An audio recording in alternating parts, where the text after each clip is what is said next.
요한이 우리에게 이야기하고자 하는 내용이 확실하다는 거예요. 확실하다는 말은 계속 우리에게 반복적으로 이야기하고 있다는 거죠. 지금 사도 요한은 그가 듣고 보고 만진 것을 우리가 함께 만지고 보고 누림으로 말미암아 하나님과 사귐이 있기를 원합니다. 그리고 궁극적으로는 성도로 살아간다는 것, 기쁨이 넘치고 기쁨이 충만한 삶을 누리는 거죠. 여러분 기쁨이 충만하세요? 여러분 하나님의 사랑을 지금 경험하고 계세요? 우리는 거짓말을 못해요. 가끔은 다른 데는 거짓말 잘하시는데 하나님 앞에 나오는 분은 참 양심이 있어서 그런지 거짓말을 잘 못하시는 것 같아요. 우리가 참 이런 얘기를 들을 때일수록 우리의 소위 말하는 연약한 모습을 볼 수밖에 없어요. 그 연약한 모습을 보다 보면 오늘 본문에서 읽다시피 아주 근본적인 질문을 하게 돼요. 내가 하나님의 자녀인가? 아니면 내가 하나님의 자녀가 아니라 혹시 세상 속에 있는 아직도 내 머릿속으로는 하나님의 자녀인데 내 삶은 아직도 마귀의 자녀처럼 살고 있지 않나? 라는 질문에 빠지게 되거든요. 그런 질문을 하게 되면 우리는 되게 슬퍼져. 그리고 좌절하게 되고 무기력하게 되는 우리를 발견하게 됩니다. 사실은 우리가 지금 만지고 보고 누리는 것들을 좀 더 확실하게 이해하기 위해서는 우리의 과거를 좀 알아야 될 것 같아요. 우리의 과거를 알지 못하면 우리의 과거에 어떠한 존재인지를 알지 못한다면 지금 내가 누리고 경험하고 있는 것이 얼마나 소중한지를 모르는 것 같아요. 제가 저희 아버님한테 들었던 얘기 중에 하나가 밥을 먹고 나서 음식을 남기지 말라는 얘기를 참 많이 들었어요. 제가 요즘에 저희 아이들한테 하는 말이 나오게 보니까요, 좀 적게 먹어라. 남겨도 되니까, 버려도 되니까 좀 적게 먹어라고. 한 세대가 지나서 이런 얘기를 할 수 있어요. 그런데 왜 아버님께서는 왜 음식 남기지 말고 다 먹으라고 얘기했을까? 그분들은 보릿고개를 경험하신 거예요. 여러분 보릿고개 다들 아시죠? 저는 잘 몰라요. 저는 서울에서 자라서 보릿고개라는 걸 잘 몰라요. 그런데 들어서 알아요. 보릿고개라는 것은 추수할 그 중간 기간 동안에 먹을 것이 없는 거잖아요. 그래서 그 기간 동안에 많은 분들이 정말 배고파서 죽는 일들이 한국에 있었던 거예요. 여러분 배고파서 죽는 삶, 죽음을 목격하고 죽음 앞에서 절망적인 삶을 살았던 분이 이제 삶이 평안해지고 그리고 부유해져서 음식을 대했을 때 그 음식이 주는 기쁨이 없단 말이에요. 여러분 이민사에서는 이런 얘기가 있어요. 한 70년대, 80년대 때 다들 하시는 얘기가 나는 몇백 불 갖고 왔어. 나는 미국 올 때 몇백 불 갖고 왔어. 이런 얘기 많이 들으요. 요즘에는 안 그러시는 것 같아요. 근데 옛날에는 정말 몇백 불 갖고 왔어요. 근데 몇백 불 갖고 왔었을 때의 삶과 지금 20년, 30년, 40년 지나서 내 삶은 엄청나게 다르죠. 여유가 있고 그리고 그 가운데 어떤 즐거움과 기쁨이 있어요. 그런데 만약에 처음부터 그런 것들을 다 갖고 있고 그것들을 다 누리고 있다고 하는 분에게 지금 그 삶은 정말 아무것도 없었던 사람이 일궈내서 누리는 그 삶과의 차이가 있을까요? 없을까요? 겉으로 보기엔 차이가 없죠. 똑같은 걸 똑같이 누리니까. 똑같이 잘 먹고 똑같이 좋은 집에 살고 똑같이 자동차를 타고 다닙니다. 그런데 과거가 있는 분에게는 지금 누리고 있는 삶의 값어치가 틀려진다는 거죠. 여러분 왜 저 같은 사람들을 386이라고 합니다. 386 사람들에게는 이 독재라는 말이 무슨 말보다 싫어요. 왜요? 자유를 열망했던 사람들입니다. 그러니까 자유를 열망했던 사람들이 다시 독재로의 회귀 그것을 용납할 수 있을까요? 싫어요. 죽기보다 싫어요. 뭐냐면 우리가 어디서 왔는지를 모른다면 지금 누리는 것을 얼마나 소중하게 여기는가, 이 질문을 정말 좀 해봐야 될 부분들이 있는 것 같아요. 그런 의미에서 지금 사도 요한은 우리에게 너희가 어디서부터 왔느냐를 질문해요. 여러분, 우리는 어디서부터 왔을까요? 한국에서부터 오셨나요? 그 얘기하고 있는 것이 아니죠. 우리는 마귀의 자녀였다는 사실. 듣기 싫은 말이에요. 어떻게 보면 우리가 인정할 수 없는 말. 그러나 우리는 마귀의 자녀였고, 우리는 세상을 좋아했던 사람들. 우리는 하나님을 찾기보다는 세상의 기쁨을 찾으러 다녔던 사람들. 아닌 척 하셔도 아무 소용이 없습니다. 성경에서 우리를 그렇게 정리하고 있습니다. 왜 그러냐면 오늘 본문에서 아주 우리에게 힌트를 주고 있는 것이 이 가인과 아벨에 대한 이야기예요. 근데 가인과 아벨의 이야기는 단순히 가인이 이 세상의 첫 번째 살인자였다는 이 사건을 이야기하고자 하는 것이 아니라 우리로 하여금 가인에게 있었던 이야기가 어디서부터 시작되는가를 이야기하고 싶은 거예요. 가인의 이야기는 사실은 아담으로부터 시작합니다. 아담의 죄로 말미암아 그들은 에덴 동산을 쫓겨나서 그 다음에 가인을 낳게 됩니다. 그러니까 가인이라는 이야기를 했었을 때 우리와 동일하게 우리는 아담의 자손으로 말미암아 죄에서 태어난 존재. 하나님을 찾지도 않았고 하나님을 알지도 못했습니다. 또 우리는 참 망각의 동물이에요. 여러분, 인간은 망각의 동물이라는 거 여러분 잘 아시죠? 여러분 좋은 것만 기억하시지 않으세요? 저는 이렇게 제 인생을 보니까요, 되게 좋은 것만 기억하고 있더라고요.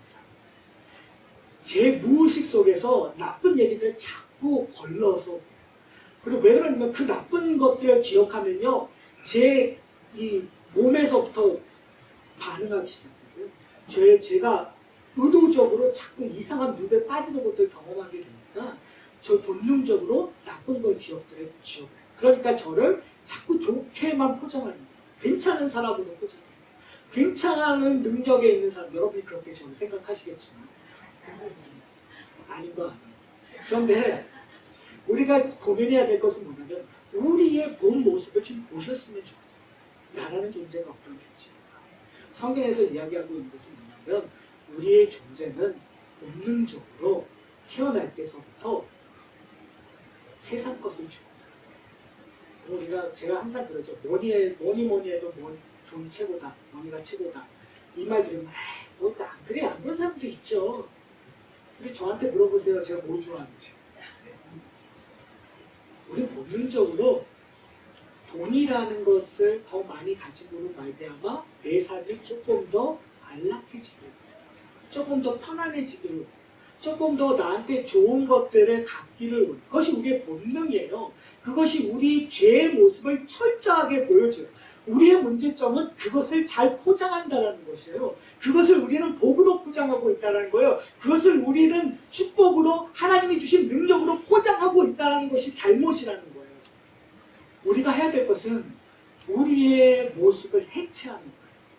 정말 나라는 존재는 누군가? 나라는 존재가 하나님 앞에 섰을 때 과연 나는 어떻게 판단되어져 있고 어떻게 정의되어지고 있는가? 내가 아는 대로 정의되고 있는가? 내가 나타내고 싶은 대로 정의되고 있는가? 아니면 하나님 앞에서 죄인으로 정의되고 있었는가? 이 질문을 우리는 하나님 앞에서 솔직해져야 돼요. 과거에는 어떤 존재였죠? 너무나 당연하게 우리는 죄인이었어요. 세상을 쫓았던 사람들이었어요. 심판을 받을 수밖에 없는 존재였어요. 근데 오늘 본문 3장에서 너무 놀라운 이야기를 해요. 3장 1절을 보면 이렇게 해요. 보라. 어떤 의미죠? 보라. 어텐션 하라는 거예요. 집중하십시오. 내가 이제부터 중요한 말을 할 것입니다. 보라. 아버지께서 어떠한 사랑을 우리에게 베푸사 하나님의 자녀라 일컬음을 받게 하셨는가. 우리에게 되게 감탄사적으로 정의를 해버리는 거예요. 우리가 어떠한 존재가 되었다고요? 하나님의 자녀 되었다. 우리가 하나님 앞에서 하나님을 마주할 때 우리는 어떠한 존재였다고요? 두 번째는 죄인이었어요. 하나님 앞에서 아무것도 내세울 수밖에 없는, 심판받을 수밖에 없는 죄인이었습니다. 그런데 지금 사도 요한이 얘기하는 거예요. 보라, 너희는 하나님의 자녀라. 자, 이것이 왜 중요하냐면 오늘 본문을 좀 이해를 해야 돼요. 이해하기 위해서 이게 너무너무 중요한 거예요. 왜요? 하나님의 자녀와 마귀의 자녀를 아주 간단하게 오늘 본문은 정의하고 있어요. 하나님의 자녀는 범죄하지 않아요. 마귀의 자녀는 범죄해요. 하나님의 자녀는 선한 일을 해요. 마귀의 자녀는 선한 일을 하지 않아요. 아주 너무나 간단하게, 너무나 단호하게 흙과 백으로 이야기하고 있어요. 흙과 백으로 얘기할 때 누가 제일 난감하죠? 우리가 난감하잖아요. 우리 분명히 하나님의 자녀라고 확신하고 있는데 흙과 백으로 얘기하고 있는 가운데에서 뭐라고 했냐면 하지 않으면, 범죄하면 너희는 어떠한 존재라고요? 마귀의 자녀라고 해요. 이때서 두근거림이 오는 거예요. 그런데 지금 이 1절에서 우리에게 너무너무 중요한 전제조건, 너무너무 중요한 이야기를 해주고 있어요. 그것이 뭐냐면 보라, 너희는 하나님의 자녀다. 이 이야기를 하고 있는 이유는 뭘 전제로 얘기하고 있는 거죠? 하나님의 자녀임을 전제로. 근데 그 하나님의 자녀가 되는 전제 조건이 어떻게 이루어졌느냐? 뭐로 이루어졌느냐? 하나님의 사랑으로. 놀랍지 않아요? 우리는 항상 내가 하나님 앞에서 떳떳하고 하나님 앞에 뭔가 보여주기 위하여 내 삶을 끊임없이 살아왔어요. 그래서 헌금도 하고, 그래서 봉사도 하고, 그래서 예배도 드리고, 다른 사람들 사랑하는 것조차도 하나님이 보시기에 기뻐하실 것 같아서 내가 뭔가 하나님 앞에서 당당하기 위해서 그런 것들을 하는 것처럼 우리는 배워왔고 그리고 인식하고 있었어요. 근데 지금 사도 요한이 얘기하는 것, 아니 지금 얘기하는 것이 아니라 1장서부터 지금 끊임없이 우리에게 얘기했었던 것이 뭐냐면 그것이 누구로 말미암아 되었다고요? 하나님의 사랑으로 말미암아 되었다. 자, 오늘 저희가 예배드리기 전에도 찬양했었던 여러분 그 사랑을 알고 계십니까? 알고 계세요. 문제는 뭐냐면 얼마만큼 알고 계시나. 하나님의 사랑의 깊이와 넓이를 우리가 얼마만큼 알고 있는가. 저는 성화의 이슈는 여기 있다고 생각해요. 내가 거룩해지는 이슈, 내가 하나님을 닮아가는 이런 문제의 답은 하나님의 사랑을 내가 얼마만큼 아는가, 맛보았는가, 경험했는가. 우리가 경험하지 못하면 내가 얼마나 죄인 되었음을 알지 못합니다. 죄인 되었다가 하나님의 자녀 된다는 것이 얼마나 놀랍고 엄청난 일인지를 우리가 이해를 못하는 거예요. 그냥 교회 가면 되는 거죠. 역사를 받으면 된 거지. 근데 이 정도 열심히 했으면 하나님이 나한테 사랑할 만큼 내가 된 거지 라고 우리는 생각할 수 있어요. 그런데 우리가 그 하나님의 사랑을 생각하면 생각할수록 이게 나하고 맞는 것이 아니라는 거예요. 여러분 한번 생각해 보세요. 날 위해서 하나님이 육신의 몸을 입으셨대요. 여러분 육신의 몸을 입었다는 게 어떤 의미일까요? 한번 생각해 보시겠어요? 내가 내가 인간으로서 이 몸을 입는다라는 거 정말 짜증나는 거예요. 허리 아플 때 정말 짜증나요.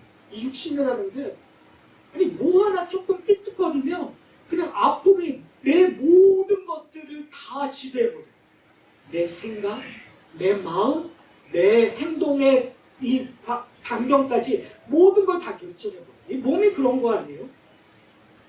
여러분 저는 안 그런 것처럼 생각하세요. 여러분 예배 시간은 왜 좋으실까요?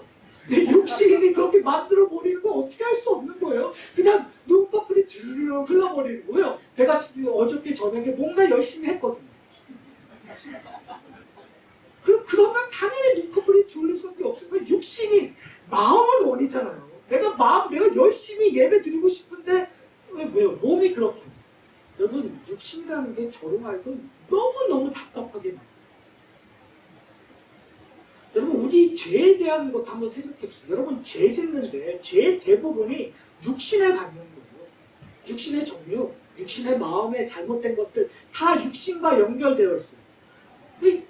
우리가 어떻게 보면 그래서 철학자들은 자꾸 육의 것들은 나쁜 것, 육의 것에서 벗어나 영적인 것들을 추구하려고 철학자라든지 뭐 이런 분들이 열심히 막 사고하고 생각하고 연구했었던 것들 같아요.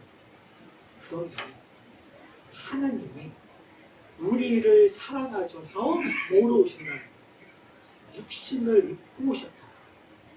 한번 생각해 보세요. 하나님이신 예수님께서 지금 내가 아파하는 고통을 똑같이 겪으셨다.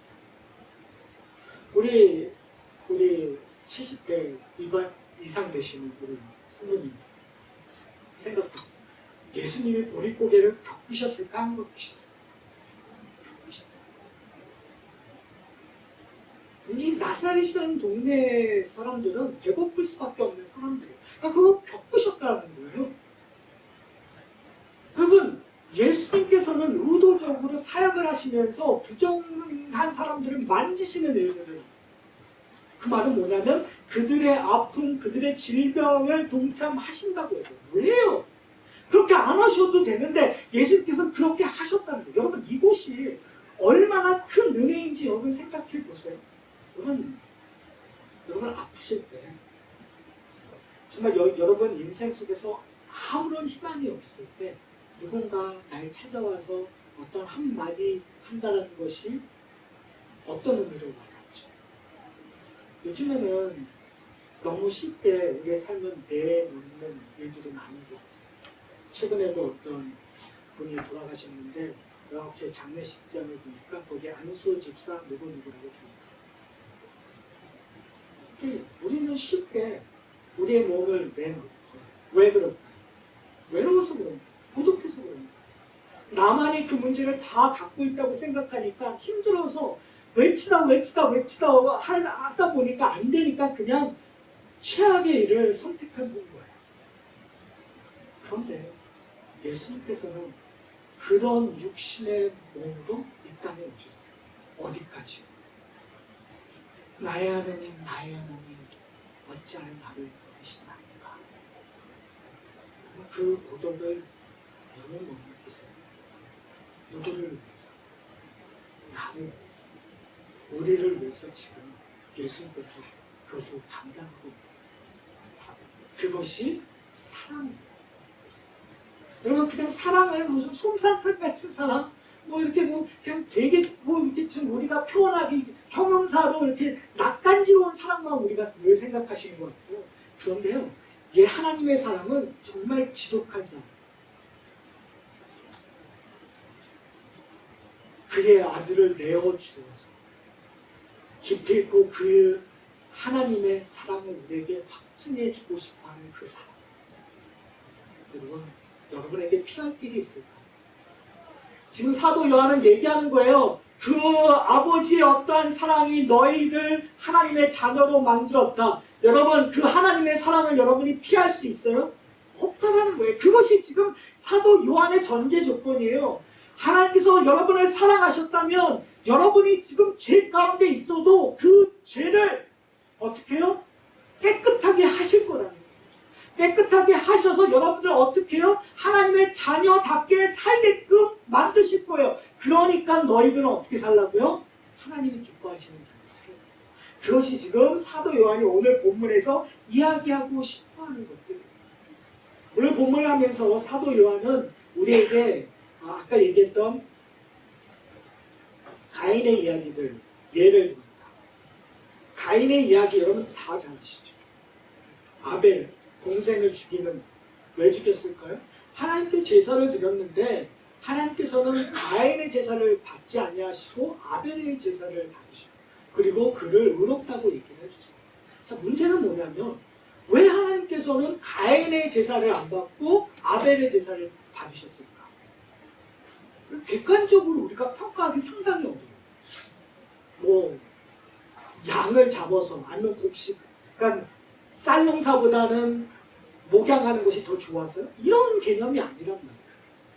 그렇다면 우리가 일단 찾아봐야 될 것은 뭐냐면 왜 가인은 이렇게 화를 낼 수밖에 없는 상황에 이르렀을까? 그 화를 내어서 궁극적으로 아우를 죽일 수밖에 없었던 근본적인 이유는 무엇일까? 그것을 찾아봐야 되거든요. 왜 그러냐면 그 이야기의 시발점은 창세기 3장 15절에서부터 시작됩니다. 창세기 3장 15절에 보면 이렇게 얘기하고 있어요. 여인의 후손에 대한 이야기가 예언되어 있잖아요. 여인의 후손에 대한 3장 15절 제가 읽을게요. 내가 너로 여인의 후손과 원수되게 하느니 여인의 후손은 내 머리를 상하게 할 것이요 너는 그 발꿈치를 상하게 할 것이니라 하시고, 바로 여기서 뱀에 대한 저주인데 사실 여기에 최초의 은혜, 원시 복음이 적혀져 있는 거거든요. 근데 뭐라고 얘기하면 여인의 후손으로 말미암아 뱀을 심판하는 일들이 나온다는 거예요. 그러니까 아담과 하와는 이 이야기 속에서 하나님의 은혜를, 그러니까 에덴동산에서 쫓겨나면서 가죽을 입히시는 것, 그것을 경험함으로 말미암아 아담과 하와는 알았어요. 하나님께서 우리에게 은혜를 베푸실 것이다. 그래서 하와의 이름을 뭐라고 얘기하냐면 산자의 어미라는 표현이 있어요. 그렇죠? 산자의 어미. 그러니까 결국은 나로 이 하와를 통해서 궁극적으로 산자들이 나올 것이다. 구원이 이룰 것이다 라는 것들이 나와요. 그런데 가인을 낳고 나서 첫째 아이를 낳은 것은 가인이라는 이름을 짓잖아요. 그 이름이 뜻이 뭐냐면 어둠이라는 뜻이에요. 하나님의 약속이 이제 이루어졌다는 걸 확신했어요. 그러면 아담과 하와가 이 가인을 키울 때 어떻게 키웠을까요? 한국 분들 잘 아시는 거예요. 한국 분들이 첫째 아들한테 있잖아요. 너는 우리 가문을 이룰 사람이야. 네가 잘 돼야 동생들이 다 잘 되지. 그래서 수도 없는 동생들이 그렇게 희생을 많이 했잖아요. 한국에. 그리고 그 장자가 어떤 일들을 벌였는지는 연속구에서 여러분들이 많이 보셨어요. 가인은 그 얘기를 들으면서 맞아. 세뇌를 당할 뿐만이 아니라 정말 가인은 이 구원을 하나님께서 베푸실 자라는 것을 알았어요. 이거 한번 생각해보세요. 그건 우리와 되게 유사해요. 우리가 세례받고 당신은 하나님의 자녀입니다. 당신은 축복받았습니다. 이 얘기를 계속 들으니까 우리는 뭐요? 나는 천국 갈 거야. 나는 하나님 사랑하는 사람이야. 원수여 마귀들이가 다 나오라. 내가 너와 싸우리라. 왜요? 누가 우리와 함께 하십니까? 하나님이 우리와 함께 하십니까? 이렇게 우리는 되게 용감하잖아요. 그런데 가인의 마음이 어땠을까요? 그래서 내가 제사를 드리면 하나님이 받아주실까요? 안 받아주실까? 라고 생각했을까요? 당연히 받아주실 거라고 생각해요. 확신을 넘은, 그렇죠? 철저하게 믿고 있었어요. 중요한 것은 뭐냐면요, 가인이 드렸던 제물이 뭔가 부족했다 그런 의미가 아니라 가인은 하나님이 자기가 드린 제사를 받음으로 말미암아 자신을 통하여 하나님의 약속이 이루어질 거라는 것을 확실히 알았어요. 어떤 모습이죠? 이 모습은 아담의 모습과 유사하게 자기중심적이었어요. 자기가 스스로 하나님처럼 생각하고 심지어 하나님 되는 모습들이 무엇을 통해서? 아벨을 죽이는 모습을 통해서 드러나요. 심판하는 자리에 가보게 된 거죠. 여러분, 왜 우리가 심판하고 비판하는 자리에 가고 있죠? 우리가 그것을 판단할 기준, 자격이 있다고 생각하기 때문입니다. 사랑하는 성도 여러분, 오늘 본문을 통해서 요한이 이야기하고자 하는 것 12절을 한번 읽어볼까요? 이렇게 얘기해요. 가인과 같이 하지 말라. 그래서 여러분, 요구하는 것이 가인처럼 하지 말라는 거예요. 이 말은 동생을 죽이지 말라는 얘기가 아니겠죠. 그렇죠? 자, 그러면 잘 보세요. 그는 악한 자에게 속하여 그 아우를 죽였으니 어떤 이유로 죽였느냐? 왜 죽였느냐는 뭔가 이 질문이란 말이에요. 왜 죽였다고요? 자기가 자기를 통해서 구원받을 거라고 생각을 했기 때문에. 그런데 뭐라고 하냐면 자기의 행위는 악하고, 하나님께서 정하시는 거예요. 지금 가인의 행위는 악했다라고 정의를 하시는 거예요. 근데 이 문제를 모든 해결할 수 있는 유일한 방법은 가인에게 나오는 것이 아니에요. 다른 사람이 있어요. 그 12절 마지막 부분에 이렇게 그의 아우의 행위는 의롭다. 재미난 게 뭐냐면요, 의롭다고 정의하는 잣대가 뭐였죠? 지금 오늘 본문을 읽어보셔도 그렇고 창세기 3장으로 다시 돌아가셔서 읽어봐도 그렇고 3장, 5장에 들어가셔도 봐도 그렇고 아인이 의롭다는 기준이 어디에 있죠? 행위적으로 봤을 때는 없어요. 사실 정확히 보면 하나님이 그렇게 여겨주신 거예요. 하나님이 아벨의 제사를 받아주신 것이 의롭게 되어지신 거예요. 그러니까 여기서 가장 중요한 것은 뭐냐면 오늘 본문 앞과 끝을 보면요, 의인은 뭘 받은 거냐면 하나님의 사랑을 받은 거란 말이에요. 하나님의 사랑으로 의롭게 된 거예요. 우리 식으로 얘기하면 우리가 뭔가 하나님 앞에 내세울 것이 있거나 하나님 앞에 당당한 무엇이 있어서 하나님의 자녀가 된 것이 아니라 우리가 하나님의 사랑으로 우리가 하나님의 자녀가 되었다는 사실. 여러분, 이것은 우리의 삶 속에서 아주 중요한 이야기를 하고 있습니다. 무엇일까요? 과연 우리는 나 된 것은 어디에 있느냐? 내 행위에 있습니까? 아니면 하나님의 사랑에 있습니까? 내 능력에 있습니까? 아니면 하나님의 은혜에 있습니까? 답은 쉽죠. 그렇죠? 하나님의 말씀을 읽거나 말씀을 들을 때 우리는 쉽게 결론을 내릴 수 있어요. 아, 하나님의 은혜입니다. 하나님의 사랑입니다. 근데 이것을 우리의 삶 속에 적용할 때 어려워지기 시작해요. 우리의 삶 속에 어떻게 적용하라고 오늘 본문에서 얘기하죠? 내 형제를 사랑하라. 서로 사랑하라. 라고. 그러니까 지식적으로 우리가 이해하고 아멘하는 것은 쉬워요. 하나님의 은혜, 하나님의 사랑. 그래서 내가 하나님의 자녀가 되었습니다. 오해하지 않으셨으면 좋겠어요. 하나님의 형제를 사랑하는 것으로 하나님의 자녀가 되는 것이 아니에요. 하나님의 자녀가 되었기 때문에 지금 뭐하라고 요구하고 있는 거죠? 형제를 사랑하라.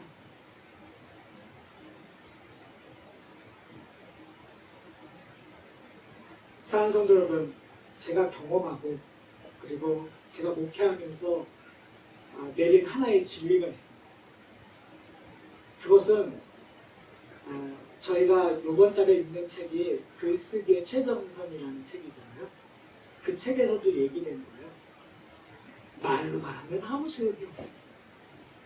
쓰기 시작해야 돼요. 어떻게든 쓰기 시작해야 돼요.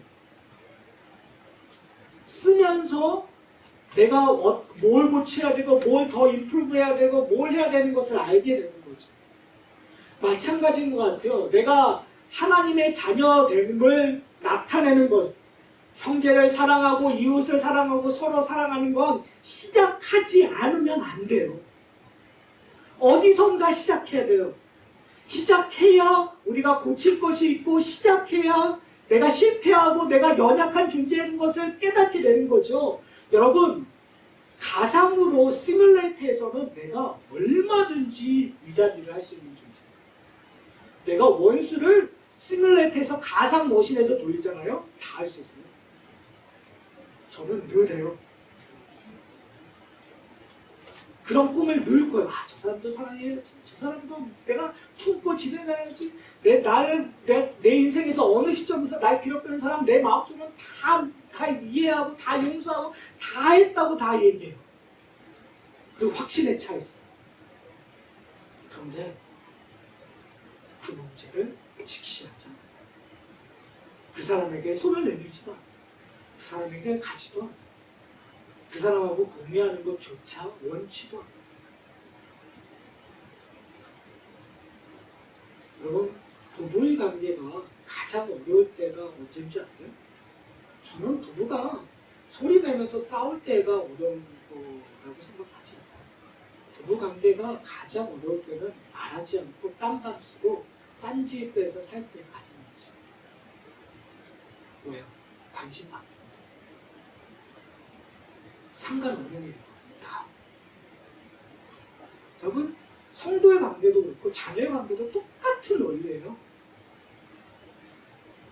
힘들어도 나와 같이 부딪혀야 되고 어려워도 나와 같이 하고 지금 섭섭하고 안타깝고 답답하고 그리고 소리를 질러도 한 집에서 한 가운데서 먹고 마시면서 해야 우리가 사랑을 나눌 수 있어요. 여러분, 자녀들과의 관계 속에서 끈을 놓으시면 돼요. 어떻게든 끈을 놓으시면 돼요. 끈을 놓으면요, 그냥 자녀들은 그냥 철들기 전까지, 철들 때 다시 잡겠지만 철들기 전까지는 그냥 나가버려요. 부부의 관계도 그래요. 여러분, 아무리 힘들어도 줄을 놓으시면 돼요. 사랑하는 성도 여러분, 우리의 관계가 아무리 힘들어도 한 가족이라는 거, 주 안에서 한 가족이라는 끈을 놓으시면 돼요. 붙잡으시면 돼요. 그러면 오늘 본문에서 이야기하고 약속하는 것처럼 어떻게 하신다고요? 하나님의 사랑, 우리를 변화시킨다.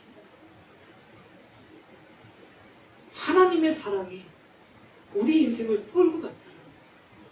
그래서 중요한 것이 뭐냐면요, 가장 중요한 것이 하나님과의 관계의 끈을 놓으시는 거예요.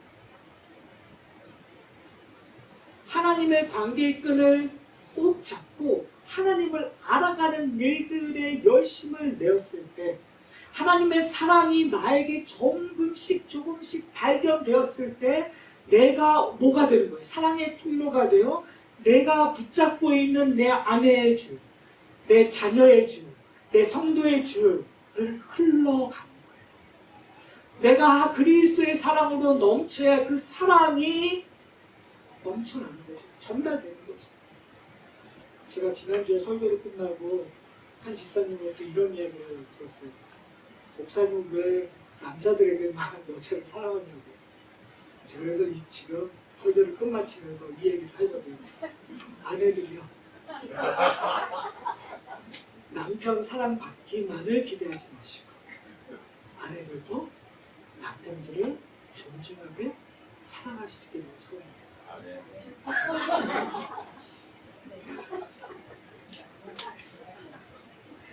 이래서 우리가 죄인이라고 해요.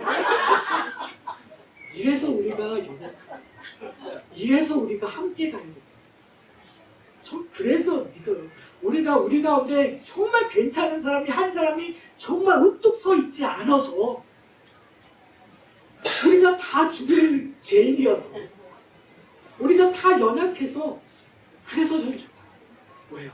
우리 가운데 하나님의 사랑의 능력, 하나님의 사랑의 역사가 나타날 겁니다. 그것이 오늘 본문이 약속하고 있는 약속이에요. 사랑하는 성도 여러분, 사랑하기를 소원합니다. 그리스도의 사랑을 더 많이 알아서 내 아내를, 내 남편, 내 자식, 우리 성도들을 사랑하는 주의 백성이 되기를 소원합니다. 우리 다 함께 기도하시기를 소원합니다.